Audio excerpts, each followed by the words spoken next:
నమస్తే. Welcome to my channel జ్యోతిష్యాలయలు.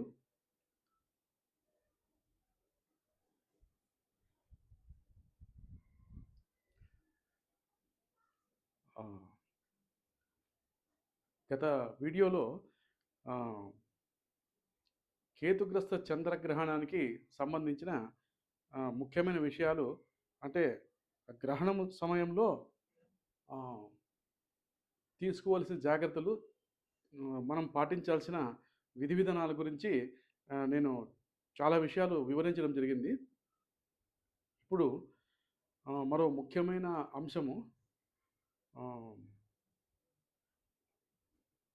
ఇప్పుడున్న ఆహ్, ఆధునిక కాలంలో ఈ పరిస్థితుల్లో ఆహ్, ఈ ఐటీ సెక్టార్ సంబంధించి గాని, ఇప్పుడు చాలా వరకు టెక్నికల్ జాబ్సు, ఇన్ఫర్మేషన్ టెక్నాలజీ సంబంధించి ఇతర అంటే ఒకప్పుడు ఆహ్, గతంలో చాలా సంవత్సరాల క్రితం అంటే న్యూ మిలీనియం రాకముందు అంటే 2000 2000 ఇయర్ 2000, 2005 2005, 2006 సంవత్సరం వరకు ఆహ్, ఉన్న సాంకేతిక పరిజ్ఞానం వేరు. అప్పుడున్న హ్మ్, సాంకేతిక పరిజ్ఞానానికి సంబంధించి ఇంత మీడియా డెవలప్‌మెంట్ గాని, ఆహ్, ఇంత పరిజ్ఞానం అప్పట్లో లేదు.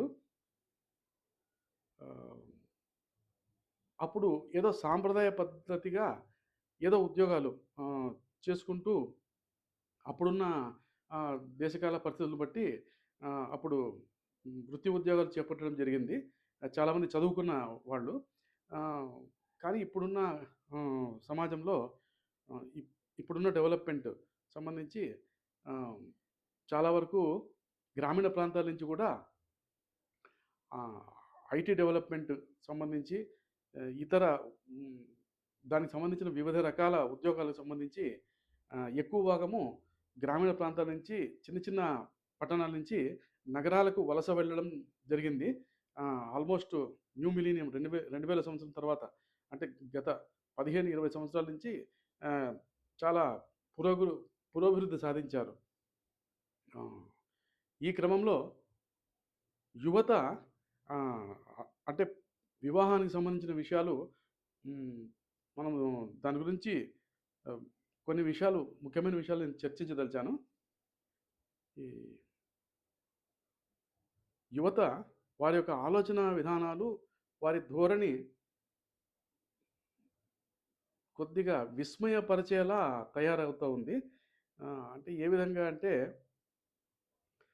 ఆహ్, ఇప్పుడు చదువుకున్న యువత ఏదో ఒక ఉద్యోగంలో చేరతారు. ఆహ్, ప్రొఫెషనల్స్ అనిపించుకోవాలని ఏదో ఒక ఉద్యోగం చేపడతారు. వారి విద్యార్హత తగినట్లు తర్వాత ఆహ్, ఇంక తర్వాత కొంతకాలం తర్వాత వివాహము అనేది అనివార్యము. సరే, ఏదో వారి కుటుంబ సభ్యులకు సంబంధించి తల్లిదండ్రులు వివాహం చేయాలని సంకల్పిస్తారు. వధూవరుల జాతకాలు హ్మ్, పరిశీలించి అంటే అరేంజ్డ్ మ్యారేజెస్ అంటారు. సాంప్రదాయ పద్ధతిగా పెద్దలు కుదిర్చిన వివాహాలకు సంబంధించి వారికి తెలిసిన హ్మ్, సిద్ధాంతులు గాని, పండితుల్ని గాని సంప్రదించి ఆహ్, వధూవరులకు సంబంధాలు అంటే అమ్మాయికి గాని, అబ్బాయికి గాని వివాహ సంబంధాలు చూస్తూ ఉంటారు.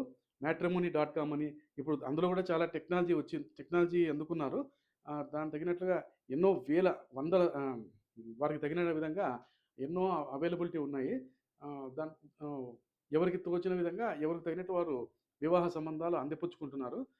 కానీ కొంతమందికి ఆహ్, కొంతమందికి వివాహ విషయంలో కొన్ని కన్‌స్ట్రెయింట్స్ అంటే కొన్ని విషయాలు అమ్మాయిలు గాని, అబ్బాయిలు గాని హ్మ్, వారి కొన్ని హ్మ్, మ్యాండేటరీగా ఫిక్స్ చేసుకుంటున్నారు. అంటే మానసికంగా నేను ఒక అంచనాలు తయారు చేసుకొని, ఆ అంచనాలకు తగినట్టుగా ఆహ్, వివాహము విషయంలో పోస్ట్‌పోన్‌మెంట్ అంటారు. అంటే ఎక్కువగా వాయిదాలు వేస్తూ పోతున్నారు. వయసు మీరినా గూడా ఏదో కోరికలు, ఏదో యాంబిషన్సు, అవి తీర్చుకోవాలనే తపన. ఇప్పుడు ఏదో ఒక ఉద్యోగంలో చేరతారు. ప్యాకేజ్ తీసుకుంటే ఇప్పుడంతా గతంలో ఉద్యోగస్తులు అంటే ప్రైవేట్ సెక్టార్‌లో గాని, ప్రభుత్వ ఉద్యోగాలు గాని ఏదో నెలకు ఇంత సాలరీ అని అనేవారు. అంటే అబ్బాయికి జీతం ఎంతండి? లేదంటే అమ్మాయికి సాలరీ ఎంతొస్తుందని అనేవారు. ఏ 50,000 30,000 అబ్బా! అంటే చాలా బాగా మంచి ఉన్నతోద్యోగం అంటే ఓ 70, 80,000 రూపాయలంటే చాలా పెద్ద ఉద్యోగాల కింద లెక్క. ఒక 20 సంవత్సరాల క్రితం.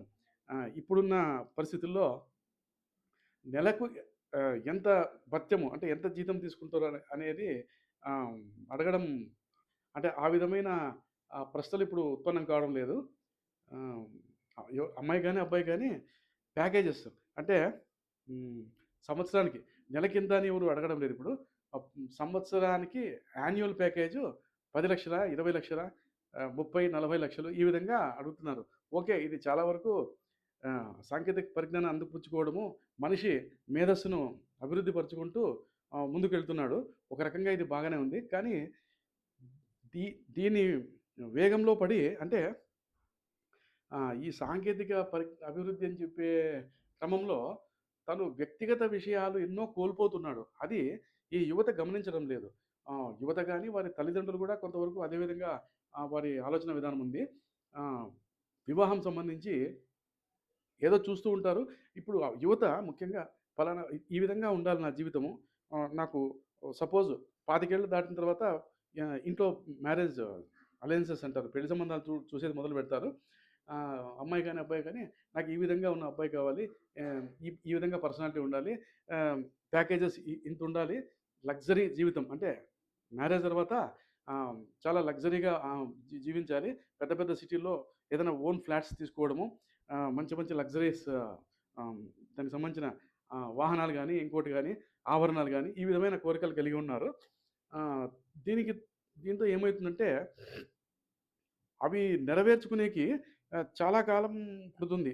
ఆహ్, దానికోసమని చెప్పి వీరు కేవలం డబ్బు కోసము, కెరియర్‌లో డెవలప్‌మెంట్ కోసం వెళ్తూ వ్యక్తిగత జీవితంలో కావాల్సిన ముఖ్యమైన ఆహ్, వివాహం లాంటి విషయాలు వాయిదా వేయడం ద్వారా చాలా నష్టపోతున్నారు. అంటే ఒక వయస్సు దాటిన తర్వాత శారీరకంగా కూడా ఎన్నో మార్పులు లోనయితాడు. లోనయితారు మనుషులు. అంటే ఒక 35 సంవత్సరాలు దాటిన తర్వాత ఆహ్, ఫర్టిలిటీ అంటారు. అంటే అమ్మాయిలకు ముఖ్యంగా ఫర్టిలిటీ దానికి సంబంధించిన అంటే సంతాన సాఫల్యత అవకాశాలు అవి కోల్పోతారు. సరే 30 సంవత్సరాలు వచ్చిన తర్వాత పలానా ఇటువంటి సంబంధం చూస్తున్నాము. ఈ దేశానికి అంటే ఈ అబ్రాడ్ సంబంధించిన మ్యాట్రిమోనీ వెతకడము. అందులో గల సంబంధాలు ఏదైనా ఉంటే ఖాయం చేసుకుందామని ఈ విధంగా తీరా చూస్తారు. కొన్ని విషయాలు నచ్చవు. అబ్బాయి బిహేవియర్ కావచ్చు, లేకుంటే అమ్మాయి యొక్క సాలరీ ప్యాకేజెస్ గానీ, రూపురేఖలు గానీ నచ్చవు. ఈ విధంగా ఇంకోటి చూద్దాంలే, ఇంకోటి చూద్దాంలే అని పోస్ట్‌పోన్ చేసుకుంటూ వెళ్తుంటారు. ఆహ్, చాలా వరకు ఇది ఒక 5 సంవత్సరాలు, 10 సంవత్సరాలు కొనసాగుతుంది. చివరికి వయసు మీరిపోయి వివాహం కాకుండానే మిగిలిపోతూ ఉంటారు. ఈ ఈ ఈ విధంగా ఇప్పుడు నేను నా బంధుమిత్రులకు సంబంధించి చాలా జాతకాలు చూస్తుంటాను. జాతక చక్రంలో దానికి సంబంధించిన గ్రహస్థితి ఉంటుంది. ఆహ్, ఆలస్య వివాహానికి సంబంధించి గాని, ఇంకొంతమంది వివాహము సరైన సమయంలో వివాహం అయితే జరుగుతుంది. కానీ హ్మ్, వారి అంటే జాతకాల విశ్లేషణలో లోపమో, లేకుంటే వారి యొక్క ఆహ్, వారు హ్మ్, వివాహానికి సంబంధించిన విషయాలు వాళ్ళ ఆలోచన విధానంలో లోపమో తెలీదు గానీ ఆహ్ వివాహం సంబంధించిలో తప్పటడుగులు వేయడము. అంటే వారేదో ఊహించుకుంటారు.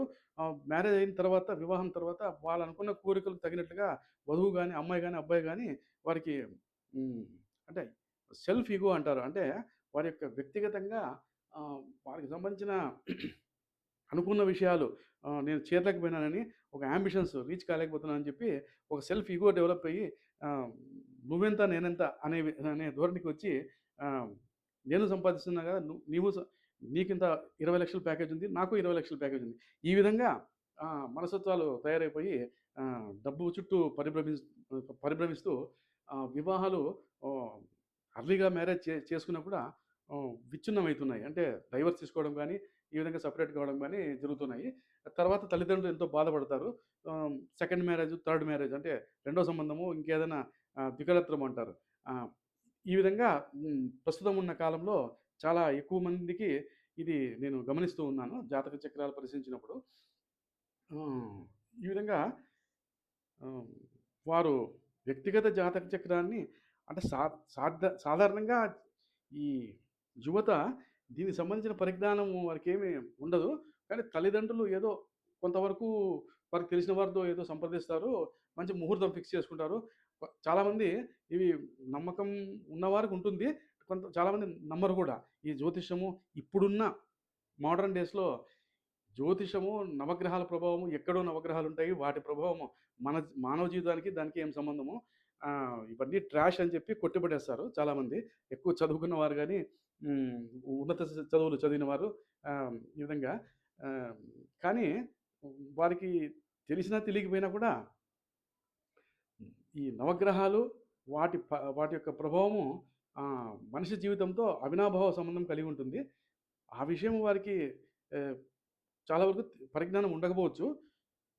ఎవరికైతే వారి జాతక చక్రంలో అంటే అమ్మాయి గాని, అబ్బాయి గాని, వధూవరులు లేక వాళ్ళ పేరెంట్స్ గాని వారి జాతక చక్రంలో పంచమ శుద్ధి అంటారు. అంటే ఇప్పుడు జన్మలగ్నం మేషలగ్నం తీసుకుంటే మేషలగ్నానికి 1, 2, 3, 4, 5 ఐదవ స్థానం సింహరాశి. పంచమ స్థానం అంటారు. సో, సింహరాశికి సంబంధించి ఈ ఈ ఈ రాశ్యాధిపతి సూర్యుడు, రవి గ్రహము. ఈ రవి గాని రవి మంచి అంటే ఫలవంతమైన రాశుల్లో ఉండడము. ఈ సూర్యుడు మేష రాశిలోనే లగ్నంలో జన్మలగ్నంలోనే సూర్యుడు ఉండడము. లేకుంటే ఈ ఐదో స్థానంలో బృహస్పతి గాని, శుక్రాచార్యుడు గాని స్థితి పొంది ఉండడము. ఇటువంటి గ్రహాలు చంద్రుడు పూర్ణ చంద్రుడైన మంచి ఫలితాలు ఇస్తాడు. ఈ విధంగా పంచమ శుద్ధి అంటారు. అంటే ఐదో స్థానములో శుభగ్రహాలు స్థితి పొంది ఉండడము వారి వ్యక్తిగత జాతకంలో. ఆహ్, పంచమాధిపతి సూర్యుడు కూడా మంచి మంచి మిత్రక్షేత్రాల్లో గాని, ఏదైనా అనుకూలమైన స్థానాల్లో ఉంటే శుభగ్రహాల దృష్టికి లోనైనప్పుడు, ఇప్పుడు సింహరాశిలో ఆహ్, సూర్యుడు పంచమాధిపతి ఆహ్, జన్మలగ్నంలో ఉన్నాడనుకుంటే, సపోజు బృహస్పతి, బృహస్పతి సింహరాశిలో స్థితి పొంది ఉంటే, బృహస్పతి దృష్టి 9వ దృష్టితో ఆయన సూర్యుడిని చూడడం జరుగుతుంది. అంటే సూర్యుని మీద ఆహ్, ఆహ్, బృహస్పతి ఐదో స్థానంలో ఉన్న బృహస్పతి సూర్యుని మీద వీక్షణ కలగడం జరుగుతుంది. సో, అప్పుడు సూర్యుడు ఉచ్చ స్థితిలో ఉన్నాడు. ఇక్కడ మేషరాశిలో సూర్యుడు ఉచ్చలో ఉంటాడు. ఉచ్చస్థితి. బృహస్పతి దృష్టి ద్వారా ఫలవంతమైన ఆలోచనలు రావడము. ఏదైనా గాని హ్మ్. ఇప్పుడు ఈ ఈ మంత్రోపాసన, ఉపాసనా స్థానం అంటారు. పంచమ స్థానము పూర్వపుణ్య స్థానం అని పేరు. అంటే ఎక్స్ట్రార్డినరీ సెన్సెస్ అంటారు. అంటే మనిషికి సంబంధించిన మానవ సూపర్ న్యాచురల్ పవర్స్ అంటే దైవ బలము, దైవశక్తి దానికి సంబంధించిన ఉనికి తెలుసుకోగలగడము. ఏదో మనల్ని నడిపిస్తున్న ఏదో ఒక శక్తి అనేది ఒకటి ఉంది. అది నవగ్రహాల రూపం కావచ్చు, ఇంకేదైనా శక్తి కాస్మిక్ ఎనర్జీ ఉంటుంది అనే నమ్మకం కలగడము, దీనికి సంబంధించిన పరిజ్ఞానం కలిగి ఉండడము జరుగుతుంది. ఈ పంచమ స్థానం శుద్ధి అంటే పంచమ స్థానంలో మంచి శుభగ్రహాలు ఉన్నప్పుడు గాని, ఐదో స్థానాధిపతి మంచి ఐదో స్థానాధిపతి అయిన గ్రహము మంచి శుభగ్రహాలతో కలిసి గాని, మంచి మిత్రరాశుల్లో కలిసి ఉన్నప్పుడు, మిత్రరాశులు మిత్రగ్రహాలతో కలిసినప్పుడు గాని, ఈ విధమైన ఆలోచనలు కలిగి ఉంటాయి. వారు సరైన విధంగా ఆలోచించగలుగుతారు. పిల్లల పెళ్లి సంబంధాల విషయంలోనూ ఈ సెకండ్ ఒపీనియన్ అంటే 2, 3 రకాలుగా బేరీజు వేసుకొని, ఈ జాతక చక్రాన్ని పరిశీలించి, ఏదైనా దోషాలు ఏమైనా ఉంటే దోషాలు పోగొట్టుకునే ప్రయత్నం చేసి వివాహాలు జరిపించడం ద్వారా సపోజు ముహూర్తం చూసుకుంటారు. వివాహము ముహూర్తాలు సిద్ధాంతం గెలుస్తారు. 2 అమ్మాయి, అబ్బాయి జాతకం చూస్తారు. సిద్ధాంతులు గాని, పండితులు గాని. 2 జాతకాల్లో గుణాలు బాగున్నాయండి. ఓకే. మనకు ఒక 24 గుణాలు వస్తున్నాయి. మామూలుగా ఈ వివాహానికి సంబంధించి వివాహ పొంతన అంటారు. అంటే కంపాటిబిలిటీ, మ్యారేజ్ కంపాటిబిలిటీ అంటారు. అందులో వధూవరులు యొక్క 2 రాశ్యాధిపతులు పరిశీలించి వారిద్దరి సానుకూలతను బేరీజు వేస్తారు. దాంతో పాటు శ్రీదీర్ఘము, యోనికూటమి, నాడీకూటమి, వర్ణము, వశ్యము ఈ విధంగా ఓ 8 రకాలుగా మనము సారూప్యతను వెరిఫై చేస్తారు. సరిచూసుకొని మొత్తం మీద 36 గుణాలకు 22 గుణాలు, 20 గుణాల పైన అంటే ఒక సందర్భంలో 26, 28, 32 గుణాలు కూడా రావచ్చు. సో, గుణాలు బాగున్నాయి. ఇక మీరు గ్రీన్ సిగ్నల్ ఇచ్చేస్తారు. ఇంక మీరు మ్యారేజ్ చేసుకోవచ్చు అని. ఓకే. మంచి ముహూర్తం చూస్తారు. 1, 2, 3 ఒపీనియన్స్ తీసుకొని మంచి సిద్ధాంతిని సంప్రదించి ముహూర్తము నిర్ణయించుకుంటారు. తర్వాత ఆ ముహూర్తానికి మ్యారేజ్ కావడం జరుగుతుంది. వివాహం చేస్తారు. తర్వాత ఏదైనా ఇటువంటి ఇన్ డెప్త్ అంటారు. జాతక చక్రాన్ని పరిశీలించి రాశి నుంచి గాని, జన్మలగ్నం నుంచి గాని సప్తమాష్టమ స్థానాలు, ద్వితీయ స్థానము, లగ్నాధిపతి, ముఖ్యంగా లగ్నాధిపతి యొక్క స్థితిగతులు ఇవి చూసి ఏదైనా దోషాలు ఏదైనా ఉంటే కేంద్రాధిపతి దోషం గానీ, ఇంకేదైనా సర్పదోషం గానీ, ఆహ్, ఆహ్, కేమద్రుమ యోగం అంటారు. చంద్రుడు వధువు జాతకం గానీ, వరుడు జాతకం గానీ, చంద్రుడు ఎటువంటి శుభగ్రహాల దృష్టికి లోను కాకుండా ఏదో ఒక రాశిలో స్థితి పొందినప్పుడు ఎటువంటి శుభగ్రహాలు ఆ రాశికి ఇటువైపు, అటువైపు ఆహ్, ఎటువంటి శుభగ్రహాలు లేకుండా చంద్రుడు శుభగ్రహాల దృష్టికి లోను కాకుండా ఉన్నప్పుడు, ఏదైనా పాపగ్రహాల వీక్షణకు మాత్రమే లోనైనప్పుడు, శని గాని, బుధుడు గాని, రాహుతో, కేతుతో కలిసినప్పుడు చంద్రుడు, వారి యొక్క మానసిక స్థితి కూడా మారుతూ ఉంటుంది. అప్పుడున్న విధంగా ఉండదు. ఏదో దశాంతర దశలు మార్పొచ్చినప్పుడు వివాహం తర్వాత కూడా 4 సంవత్సరాలకో, 2 సంవత్సరాలకో వివిధ రకాలుగా ఆ గ్రహాలకు అనుగుణంగా వారి యొక్క మానసిక స్థితిలో మార్పులు కలిగి వివాహాలు విచ్ఛిన్నం చేసుకోవడము, డైవర్స్ తీసుకోవడము ఇటువంటివి చాలా ఎక్కువగా చూస్తుంటాం. కాబట్టి ఆహ్, థింక్ బిఫోర్ డూ అంటే ఒకటికి 2 సార్లు వివాహం అనేది జీవితానికి సంబంధించిన అతి ముఖ్యమైన విషయము. అంటే వివాహం అనే ఒక బంధం ద్వారా ఒక వ్యక్తి ఇంకొక వ్యక్తి జీవితంలోకి ప్రవేశించడము. ఇది చాలా ముఖ్యమైన అంటే దానికి సంబంధించి ఎన్నో జాగ్రత్తలు తీసుకొని, అనుభవజ్ఞులైన పండితుల ద్వారా తెలుసుకొని, దోషపరిహారాలు చేసుకొని ముందుకు వెళ్తే వివాహాలకు సంబంధించిన విషయాల్లో ఆహ్, సత్ఫలితాలు పొందగలుగుతారు. లేకపోతే వివాహం తర్వాత ఆయా గ్రహస్థితుల ప్రకారము ఏ ఇబ్బందులైతే వారు గురి కావాల్సి వస్తుందో అవి వారు దాన్ని ఎదుర్కోవాల్సి వస్తుంది. సో ఇది ఆహ్, పంచమ శుద్ధి అని ఇందాక చెప్పినట్లు 5వ స్థానంలో ఉన్న గ్రహాలు పంచమాధిపతి యొక్క స్థితిగతులను బట్టి శుభగ్రహాల యొక్క వీక్షణ అది ఉంటే పంచమ స్థానం మీద గాని పంచమాధిపతితో కలిసి ఉంటప్పుడు వారు తెలుసుకోగలుగుతారు. అంటే హ్మ్, ఇప్పుడు ఏది మంచి, ఏది చెడు, మనం చేయబోయే విషయం ఇది ఎంతవరకు సమంజసము, అంటే ఈ సంబంధం చూస్తే ఎట్లా ఏ విధంగా ఉంటుంది అని చెప్పి వారు జాతకాలు పరిశీలించడం గానీ, ఇంకేదైనా బేరీజు వేసుకోవడం గానీ ఆహ్, right decision in right time అని చేయగలుగుతారు. ఆహ్, లేకపోతే చాలా ఇబ్బందులు గురి కావాల్సొస్తుంది. వారి ఆలోచనల ద్వారా వారి పిల్లలు గూడా ఇబ్బందులు పడాల్సొస్తుంది. అంటే వధువు గాని, వరుడు గాని. ఇది ఒక అంశము. తర్వాత హ్మ్. ఇందాక చెప్పినట్లు ఎన్నో ఆశలు, కోరికలు మనిషికి ఆశ ఉండడంలో తప్పు లేదు గానీ, అత్యాశలు అంటారు. అంటే ఏది అంటే ఏదో సాధించాలనే ఒక తపనలో ఇది కావాలి, అది కావాలి ఎక్కువ కోరికలు ఉంచుకొని వివాహాన్ని పోస్ట్‌పోన్ చేసుకుంటూ రావడం ద్వారా సంతాన సాఫల్యత, ఆహ్, దాని అర్హత ఫర్టైల్ కెపాసిటీ అంటారు. అది వయసుతో పాటు తగ్గుతూ పోతుంది. ఈ విధంగా వివాహాలు కాకుండా మిగిలిపోవడమో, లేకుంటే వివాహాలు విచ్ఛిన్నం కావడమో చేసుకుంటూ జీవితాన్ని హ్మ్. ఆహ్, చాలా ఇబ్బందులకు గురి చేసుకుంటారు. వారు అంటే వారికి వారే చాలా వరకు ఇటువంటి విషయాల్లో నా నన్ను సంప్రదిస్తూ ఉంటారు. చూస్తూ ఉంటాము. ఇది ఎలా ఉంటుంది? అది ఎలా ఉంటుంది? ఆ సంబంధం ఎలా ఉంటుంది? ఈ సంబంధం ఇలా ఈ విధంగా అనాలిసిస్ చేస్తూ ఉంటారు కానీ, ఏది ఒక పట్టాన నిర్ణయానికి రారు. ఆహ్, ఇది కొన్ని సంబంధాలు ఇది బాగుంది. మ్యాచ్ బాగుంది. ఇది మీరు ముందుకు వెళ్ళొచ్చు అంటే, లేదండి అమ్మాయి ఒప్పుకోవడం లేదు. అమ్మాయికి అబ్బాయి నచ్చలేదంట. లేకుంటే ఏదో గోత్రం కుదరలేదంట. ఈ విధంగా. లేకుంటే ప్యాకేజ్ తక్కువుంది. జాతకాలన్నీ బాగా అంటే వివాహ పొంతన బాగా కుదిరిందండి. సిద్ధాంత్ గారు బాగుందని చెప్పారు. కానీ ప్యాకేజ్ విషయం నచ్చలేదు. లేకుంటే ఏదో వాళ్ళేదో రిస్ట్రిక్షన్స్ మన నియమ నిబంధనలు. వారి మ్యారేజ్ తర్వాత అమ్మాయి పలానా చోట, అబ్బాయి ఇక్కడ ఉండాల్సొస్తుంది. పలానా చోట ఆహ్, ఏదైనా ఫ్లాట్ తీసుకోవాలా? ఇంకేదో ఇటువంటి పర్సనల్ కోరికలు కలిగి ఉంటారు. అవి క్రాష్ అయితాయన్నమాట. అంటే ఏది సరైన నిర్ణయం తీసుకోక వదిలేస్తూ ఉంటారు. ఈ విధంగా జరుగుతుంది ఇప్పుడున్న దేశకాల పరిస్థితుల్లో. కాబట్టి ఆహ్, గణాంకాలు కూడా సాంకేతిక గణాంకాల ప్రకారము ఆహ్, ఆంధ్రప్రదేశ్ ముఖ్యమంత్రి చంద్రబాబు నాయుడు గారు ఆహ్, రెం సంప సంతాన సాఫల్యత రేటు గూడా చాలా తగ్గింది అని స్టాటిస్టికల్ రిపోర్ట్స్ తెలుపుతున్నాయని చెప్పి ఆయన కూడా బాధపడడం జరిగింది. గత ఒక 6 మాసాల క్రితము. దాని రేటు ఆ రేటు సంతాన వృద్ధి రేటు దానికొక రేటింగ్ ఉంటుంది. 2.7, 2.8 ఉండాల్సిన రేటుగా వాళ్ళు చెప్పారు. 2.7 అది ఇప్పుడు 1.6, 1.4కి పడిపోయింది. అంటే ఈ యువత వారు తీసుకున్న నిర్ణయాలు గాని, వారి తల్లిదండ్రుల యొక్క మైండ్‌సెట్, వాళ్ళ ఆలోచన విధానం గాని హ్మ్. దాని ద్వారా ఏమైపోతుందంటే వివాహాలు ఆలస్యం కావడము, హ్మ్. సంతాన స హ్మ్. ఐ మీన్ సంతానం సంబంధించిన విషయాలు కూడా ఈక్వల్‌గా అవి ఆలస్యం కావడము, సంతానం కలగకపోవడము. ఈ విధంగా ఇంతకుముందు ఇద్ ఆహ్, ఇద్దరు ముద్దు ఒకరు హద్దు అనేవారు. పిల్లల విషయంలో గత 20 సంవత్సరాల క్రితము. తర్వాత ఒకరు ముద్దు అనేవారు. ఇప్పుడు అసలే వద్దు అనే పరిస్థితికొచ్చారు. వివాహం చేసుకున్నవారు దంపతులు, యువత. సో, ఈ విధంగా పిల్లలెందుకు? ఒకవేళ మ్యారేజ్ అయినా కూడా వివాహం సకాలంలో వివాహం జరిగిన కొంతమంది యువత ఆహ్, ఇప్పుడెందుకులే ఒక 4 సంవత్సరాలు ఎంజాయ్ చేస్తాం జీవితాన్ని. ఒక 2, 3 సంవత్సరాలు చూద్దామని చెప్పి ఈ విధంగా పోస్ట్‌పోన్ చేసుకుంటూ ఏదో అనారోగ్యాలు కలగడము, ఈ వ్యక్తిగతంగా వారి వారి జాతకాలను బట్టి ఏదో సంతానానికి సంబంధించిన విషయాల్లో విఫలం చెందడము, తద్వారా మానసిక ఘర్షణలు ఇటువంటివన్నీ బయలుదేరుతాయి.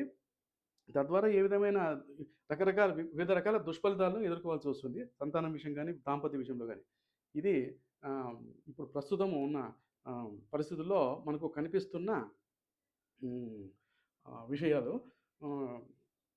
దీన్ని బట్టి మనకి జాతక చక్రంలో మరొక ఉదాహరణ, ఒక అమ్మాయి వధువు, ఒక ఎగ్జాంపుల్‌గా ఆ అమ్మాయి జాతకం గురించి మీకు వివరిస్తాను.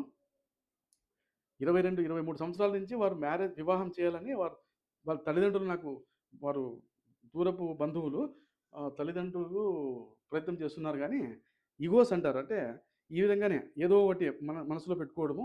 ఇది వద్దు, అది బాగలేదు, ఆ అబ్బాయి నచ్చలేదు, ఈ అబ్బాయి ఏదో డిఫరెన్సెస్ అనుకుంటూ పోస్ట్‌పోన్ చేసుకుంటూ వెళ్లారు. ఇప్పుడు వయసు 35, 36 సంవత్సరాలు దాటినా కూడా ఇంతవరకు వివాహం కాలేదు. ఎగ్జాంపుల్, ఆ అమ్మాయిది మేషలగ్నము. మేషలగ్నంలో జన్మించింది. మిథున రాశి మేషలగ్నము. ఆ లగ్నాధిపతి అంగారకుడు 12వ స్థానంలో స్థితి పొందినాడు.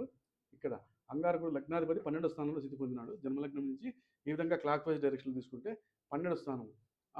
తర్వాత మిథున రాశి ఆరుద్ర నక్షత్రంలో అమ్మాయి జన్మించడం జరిగింది. ఆ మిథున రాశి అధిపతి బుధుడు, మిథున రాశి అధిపతి బుధుడు 2వ స్థానంలో శుక్రుడితో పాటు ఉన్నాడు. మామూలుగా ఈ అమ్మాయికి బృహస్పతి గురు మహర్దశ. ఈ మేషలగ్నం వారికి సూర్యుడు, చంద్రుడు, సూర్యుడు, కర్కాటక రాశి అధిపతి చంద్రుడు, సింహరాశి అధిపతి సూర్యుడు, లగ్నాధిపతి అష్టమాధిపతి అయిన అంగారకుడు, భాగ్య వ్యయాధిపతి 9, 10, 12 అధిపతి అయిన గురువు.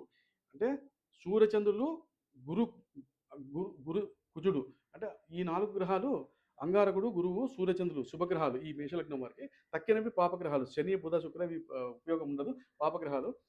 సపోజ్ ఒకవేళ ఇక్కడ ఈ అమ్మాయి జాతకంలో ఇక్కడ ఏం జరిగిందంటే, సప్తమాధిపతి 7వ స్థానము తుల. 7వ స్థానాధిపతి ఇక్కడ బుధునితో పాటు కలిసి వృషభ రాశిలో స్వక్షేత్రంలో శుక్రుడు ఉండడం జరిగింది. ఇది బాగానే ఉంది ఇది. కానీ ఇక్కడ జన్మరాశి నుంచి తీసుకుంటే మిథున రాశి, ఆరుద్ర నక్షత్రం. బృహస్పతి భాగ్యాధిపతి 9వ స్థానానికి సంబంధించిన గ్రహము 9, 12. ఇక్కడ ఆరుద్ర నక్షత్రంలో స్థితి పొందినాడు. చంద్రుడితో పాటు కలిసినా కూడా ఇక్కడ రవితో అస్తంగత దోషంలో ఉన్నాడు. సూర్యునితో అతి చేరువ డిగ్రీలో, అంటే సూర్యుడికి చాలా దగ్గరగా ఈ రాశిలో రవి గురువులు ఇద్దరు, 2 గ్రహాలు అక్కడే ఉన్నాయి. గురుగ్రహం బృహస్పతి రవిగ్రహంతో చేరి చాలా సమీపంలో ఉన్నప్పుడు రవిగ్రహానికి ఒకే రాశిలో దాని యొక్క శుభత్వం కోల్పోతుంది. దాని దశ నడిచినా కూడా, బృహస్పతి మహర్దశ గురుదశ నడిచినా కూడా దాని శుభ ఫలితాలు అది పొందలేరు ఆ జాతకులు. అదేవిధంగా ఇక్కడ అస్తంగత దోషం రవితో పాటు ఉంది. ఇంకొకటి మిథున రాశి వారికి, మిథున రాశి నుంచి తీసుకుంటే, లగ్నం నుంచి తీసుకుంటే 9వ స్థానాధిపతి గురువు. జన్మలగ్నం మేషలగ్నం నుంచి తీసుకుంటే, ఆ రాశి నుంచి, మిథున రాశి నుంచి నుండి మనకు లెక్కేస్తే 9వ స్థానానికి అధిపతి 7వ స్థానం సప్తమాధిపతి అవుతాడు. జన్మరాశి ఇది మిథున రాశి. ఇక్కడి నుంచి 1, 2, 3, 4 ఈ విధంగా 7వ స్థానాధిపత్యము బృహస్పతికి వచ్చింది. సో చాలా ముఖ్యమైన ఇంపార్టెంట్ ప్లానెట్ ఫర్ మ్యారేజ్ ఈ బృహస్పతి. ఈ 2 గ్రహాల్లో లగ్నం నుంచి శుక్రాచార్యుడు ఆధిపత్యం వహిస్తాడు వివాహానికి. రాశి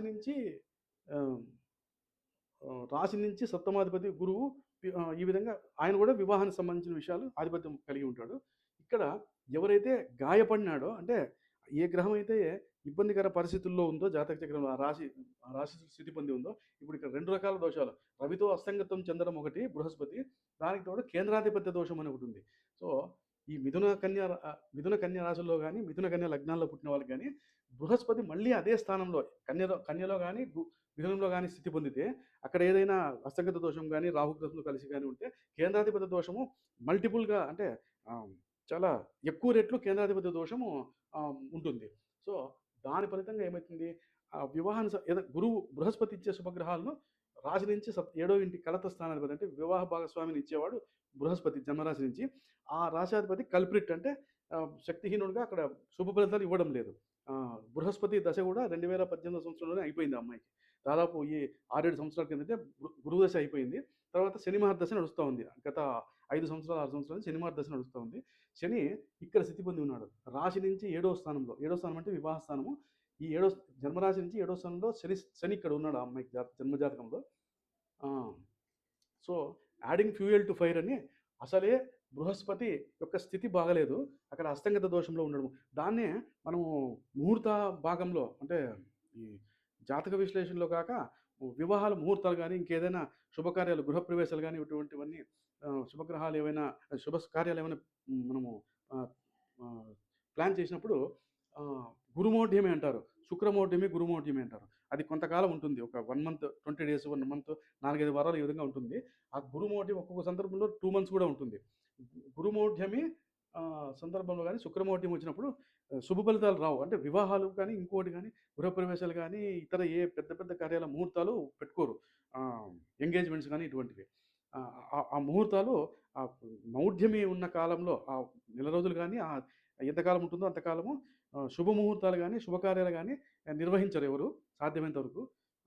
అంటే ఏ దోషం ఎంత తీవ్రంగా ఉంటుందో అర్థం చేసుకోవచ్చు. అటువంటి స్థితిలో ఉన్నాడు ఇక్కడ బృహస్పతి. మీన్వైల్ అసలే బృహస్పతి ఇక్కడ స్థితిగతులు సరిగా లేవు. చంద్రుడు కూడా ఇబ్బంది పడినట్లే. చంద్రుడు అక్కడ ఆరుద్ర నక్షత్రంలో, రాహు నక్షత్రంలో చంద్రుడు స్థితి పొంది ఉన్నాడు రవితో ఘర్షణం. దీనికి తోడు ఈ చంద్రుడు శని దృష్టికి లోనవుతున్నాడు. జన్మరాశి మిథునము. సో శని యొక్క దృష్టి చంద్రుడి మీద ఉంటుంది, బృహస్పతి మీద కూడా చంద్రుడి దృష్టి ఉంటుంది. సప్తమ వీక్షణతో శని దృష్టికి లోనవుతున్నారు ఇక్కడ. అంటే యాడింగ్ ఫ్యూయల్ టు ఫైర్ అంటే అసలే ఆ నిప్పులోకి నెయ్యి కానీ నూనె కానీ వేస్తే ఏ విధంగా అది మరింతగా ఎక్కువగా అవుతుందో దాని నిప్పు ఆ విధంగా ఉంటుంది ఇక్కడ వీరి యొక్క పరిస్థితి వివాహానికి సంబంధించి. కాబట్టి అందుకని వివాహము చాలా ఆలస్యం అయిపోయింది. వివాహం జరుగుతుందో లేదని సందేహం కూడా ఉంది. ఆల్మోస్ట్ నిరాశ నిస్పృహలు, వయసు అయిపోతుంది ఇంకా మనం వారి యొక్క వ్యక్తిగత అభిప్రాయాలు ఈ విధంగా ఉంటాయి. వయసు మీద పడే కొద్దీ చూద్దాంలే, అయినప్పటికీ చూద్దాంలే, అవుతుందిలే, కాకపోయినా పర్వాలేదులే, ఈ విధమైన నిర్ణయాలకు వచ్చేస్తారు. సో ఇది ఒక ఉదాహరణ జాతకము. ఈ విధంగా ఉంటుంది యువత యొక్క ఆలోచనలు, వారి వారి యొక్క మానసిక పరిస్థితులు వారి జన్మజాతకాన్ని బట్టి ఆధారపడి ఉంటుంది. ఏ విధంగా ఒక వివాహాన్ని పోస్ట్పోన్ చేసుకోవడం కానీ, ఏ విషయాన్ని అంత సులభంగా ఒప్పుకోకపోవడం కానీ ఏ విధంగా జరుగుతాయనేది దానికి ఒక ఉదాహరణ ఈ జాతకము. తర్వాత మరిన్ని ముఖ్యమైన విషయాలతో వచ్చే వీడియోలో కలుద్దాము. ఈ వీడియో మీకు నచ్చినట్లయితే దయచేసి లైక్ చేసి సబ్స్క్రైబ్ చేసుకోండి. నమస్తే.